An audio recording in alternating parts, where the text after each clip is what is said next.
Si la démocratie c'est utile que quand il n'y a pas de problème, ça revient à dire que ça sert à rien. J'ai un peu un droit de réserve. C'est l'omerta.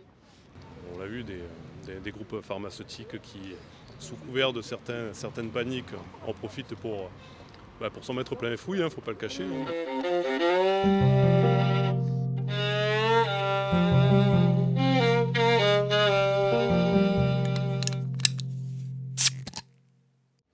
Voilà.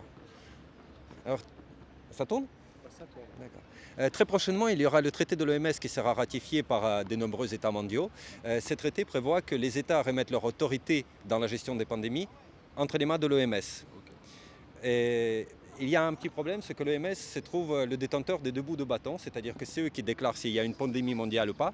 Et c'est eux maintenant qui vont apporter également la solution aux États, mais d'une manière imposée. Quel est votre sentiment à ce sujet? Je trouve que du coup on coupe un peu nos libertés, nos droits de choix, quoi, nos choix tout simplement.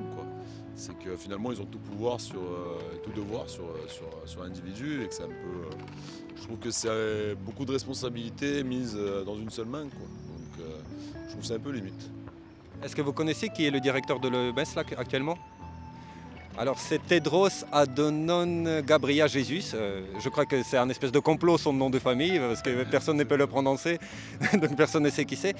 Et également, qu'est-ce que ça vous inspire le fait que 70% des financements de l'OMS sont des financements privés, notamment comme l'association Bill et Melinda Gates, Fondation Bill et Melinda Gates, l'association Gavi, qui promeuvent les vaccins, etc. Est-ce que vous ne trouvez pas qu'il y a un risque là-dedans? Du coup si, étant donné que tous les financements restent privés, du coup je pense que les bienfaiteurs en fait ont un certain pouvoir directement sur l'OMS du coup. Et on en revient à nouveau au même problème, c'est que du coup ces gens-là ont finalement tout pouvoir entre les mains maintenant. Donc ça peut vite être dangereux je pense. Ouais, on risque de se retrouver en cas de pandémie permanente si jamais ça leur octroie du pouvoir absolu. Exactement. Alors, je ne connais pas exactement le traité, mais si j'ai bien compris, si en gros il s'agit, en cas de crise sanitaire aiguë, de déléguer la responsabilité de prendre un certain nombre de mesures à l'OMS et pas aux États. Je ne sais pas si j'ai un avis, mais en fait la question c'est est-ce qu'on peut fonctionner démocratiquement quand on est en temps de crise? Parce que, il me semble que l'OMS, ce n'est pas une entité où les gens sont démocratiquement élus. À partir de là, ça veut dire que quand il y a une crise, on choisit de déléguer notre pouvoir en tant que peuple électeur donc, à d'autres entités. Moi, à titre personnel, je ne suis pas sûr que renoncer à la démocratie quand il y a un problème grave, ça permette de mieux régler les crises. Et en plus, je pense que si on garde la démocratie seulement quand il n'y a pas de problème, ça veut dire que quelque part on n'y croit pas trop. Il y a aussi un autre souci avec l'OMS, c'est qu'au final ils tiendront les deux bouts de bâton. Parce que c'est eux qui déclarent qu'il y a une pandémie par exemple mondiale, et c'est eux du coup qui vont apporter les solutions qui sont les leurs. Et aussi la chose à savoir, c'est que le plus grand donateur de l'OMS, c'est la fondation de Bill et Melinda Gates, et également Association Gavi qui est également associée à Bill Gates. Et donc on se pose la question, est-ce que les intérêts privés, est-ce que c'est pas un problème quoi? C'est sûr que ça pose, je maîtrise pas trop le sujet, mais ça pose quand même un certain nombre de problèmes en termes de, tout simplement en termes de conflit d'intérêts. Moi, le peu que ça me fait penser, j'ai l'impression qu'en fait, il y a une mentalité qui s'installe depuis le Covid, qui est que la démocratie, c'est un problème pour gérer les crises. On n'a pas le temps de faire plaisir à tout le monde en écoutant tout le monde quand il y a une crise. Et j'ai l'impression d'entendre des gens penser comme ça. J'ai l'impression que c'était le discours du gouvernement et de pas mal de politiques. Et en fait, si la démocratie c'est utile que quand il n'y a pas de problème, ça revient à dire que ça sert à rien. Et j'ai l'impression qu'on est dans une période de doute à l'égard de la démocratie, quoi. Moi, je suis vraiment pas convaincu que déléguer à des entités externes comme ça la gestion de crise, ce soit quelque chose d'efficace, je pense. Donc c'est plutôt non. Alors c'est plutôt non, mon avis personnel, ouais. Est-ce que vous êtes d'accord ou pas avec ces traités? Est-ce que c'est quelque chose... Est-ce que ça vous Non parle? mais je suis désolée, mais en fait, je peux pas dire si je suis d'accord ou pas avec un traité, sachant que je l'ai pas lu et que là j'ai juste ce que vous me dites vous, mais que je sais un peu comment ça fonctionne les organisations internationales et que en fait les gouvernements ont forcément négocié. pas le micro là, Et Pardon. les gouvernements ont négocié, donc après je sais pas ce que la France a négocié exactement dans ce traité, mais du coup c'est difficile de vous dire si je suis pour ou contre en n'ayant pas plus d'informations là à ce stade, concrètement. Bah, ce qui est certain, c'est que les États signataires du traité de l'OMS sur les pandémies, ils seront tenus d'obéir aux injonctions de l'OMS en cas de pandémie. Et c'est l'OMS qui déclare si le monde est en état de pandémie ou pas. Quoi? Non, pas tous. Il y a des récalcitrants. Comme qui? Il y a la Slovaquie, par exemple, c'est certain. Il y a la Hongrie. Il y a la Russie, il ne va pas le signer. La Chine ne va pas le signer. Enfin, je suis désolée, en fait, je peux pas répondre à cette question. Pourquoi? Parce que comme je travaille pour l'administration française, je peux pas. Ah, vous êtes tenu. J'ai un peu un droit de réserve.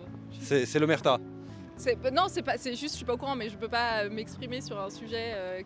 Enfin, c'est un peu compliqué sachant que je suis contractuelle pour l'État, c'est difficile pour moi. Je travaille pour le ministère des Affaires étrangères, c'est eux qui ont négocié le traité, donc je peux pas.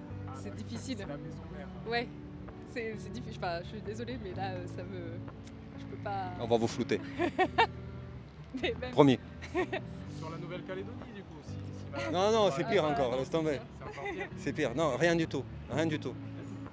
Rien du tout. Là, c'est tout est bien. Tout se passe bien. Tout se passe bien. Votez Macron. Je ne réponds pas à cette question. Non, on n'a pas le droit d'inciter les gens à voter ça ou ça. Mais tout va bien. Sachez qu'en France, actuellement, tout va bien. Mais merci en tout cas, merci. Désolée de ne pas pouvoir. C'est-à-dire qu'ils vont imposer d'une manière contraignante aux États telle ou telle politique à mener. D'accord. Et la France va ratifier le document dont vous m'avez parlé, La France, oui, compte ratifier ces documents, oui. comme les autres pays européens, j'imagine. La plupart des pays européens, certains sont contre, notamment la Slovaquie, la Hongrie était contre, parmi ceux que je connais. Je ne saurais pas tous les citer, mais je sais qu'il y a des récalcitrants. D'accord.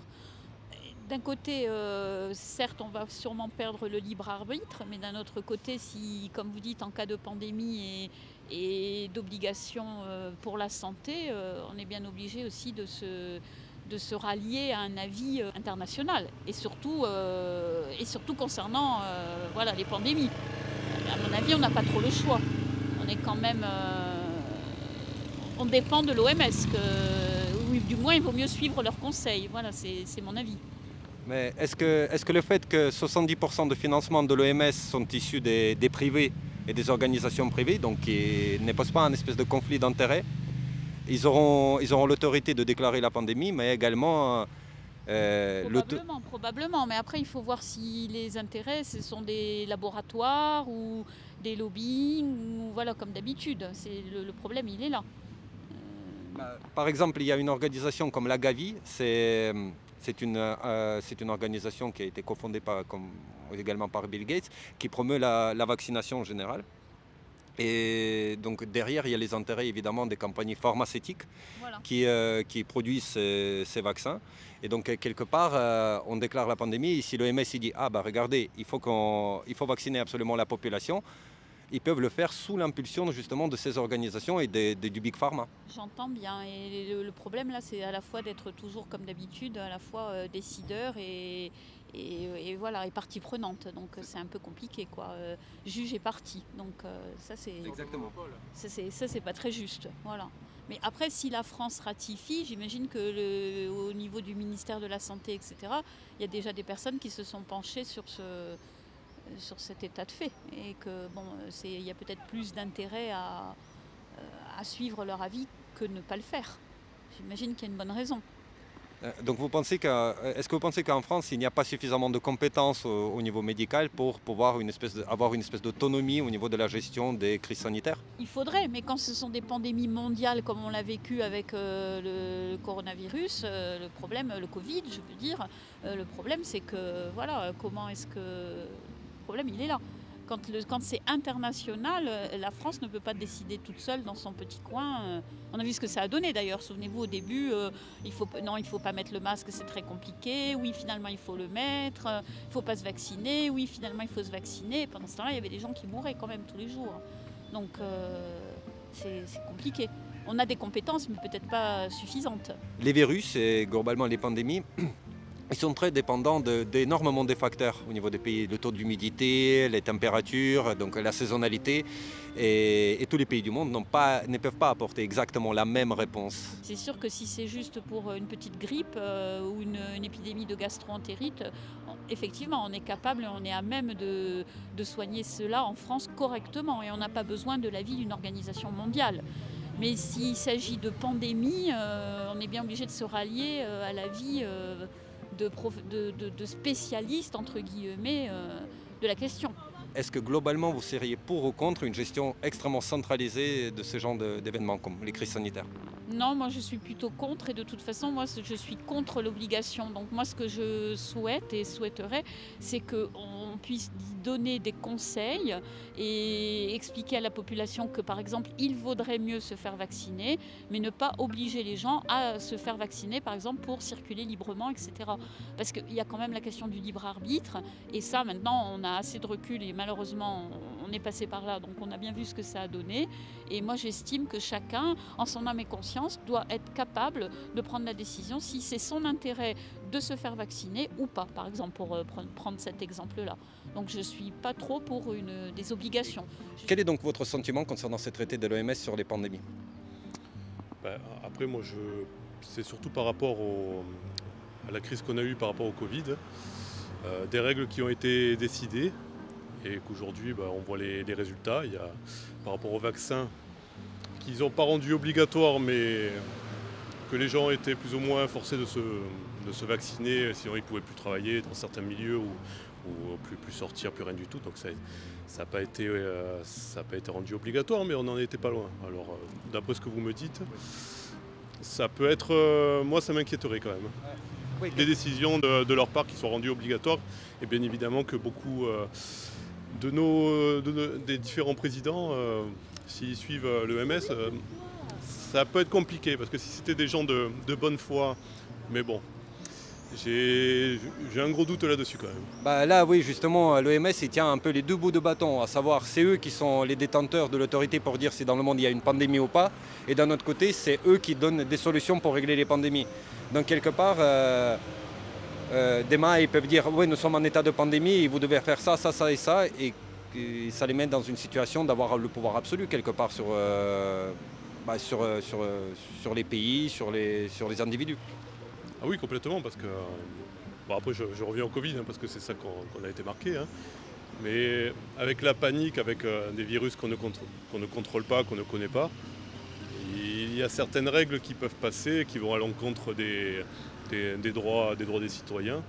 Et me concernant en tout cas, pour ne pas m'être fait vacciner durant la pandémie, malgré ma fonction de policier, c'était quelque part une résistance. Heureusement que ça s'est terminé parce qu'aujourd'hui tout le monde a oublié tout le monde et tout ça, mais à la fin on était vus comme des parias et au final aujourd'hui je suis en pleine santé, il n'y a aucun problème et pourtant je ne suis pas quelqu'un qui est contre les vaccins, je fais mon DTP, je fais tout ce qu'il faut, les vaccins importants je les fais, mais en tout cas sur ce sujet-là je resterai méfiant quand même. Donc vous y voyez dans ces traités une menace pour la souveraineté et la démocratie? Oui, quand même. Après, je pense qu'il ne faut pas avoir du mal partout, mais qui veulent rendre ça obligatoire, pourquoi? C'était pas bien jusqu'à maintenant, je ne comprends pas. Je ne comprends pas pourquoi ils veulent... en tout cas que ce soit des règles obligatoires. Après, les gens sont quand même de plus en plus méfiants. Il y a une grande partie qui écoute ce qui est dit à la télé, tout simplement, les soi-disant experts, dans certains cas. Mais les gens restent quand même méfiants parce que derrière ça, il y a quand même on l'a vu, des groupes pharmaceutiques qui, sous couvert de certaines paniques, en profitent pour s'en mettre plein les fouilles, il ne faut pas le cacher. Et il y a certaines personnes qui disent des vérités mais qui sont ou alors jette l'opprobre dessus parce que voilà, il y a des choses qu'il ne faut pas dire et qu'il ne faut pas que ça se sache, sans pour autant tomber dans les théories du complot, mais Un peu quand même. voilà, après Il ne faut pas être naïf non plus. faut s'intéresser à tout ça, mais quand même garder un certain recul, se documenter de la manière qu'on trouve la meilleure, de toute manière en lisant, en regardant des personnes compétentes qui connaissent les sujets auxquels ils traitent, et chacun a la liberté de penser ce qui est le plus bon pour lui, voilà, tout simplement.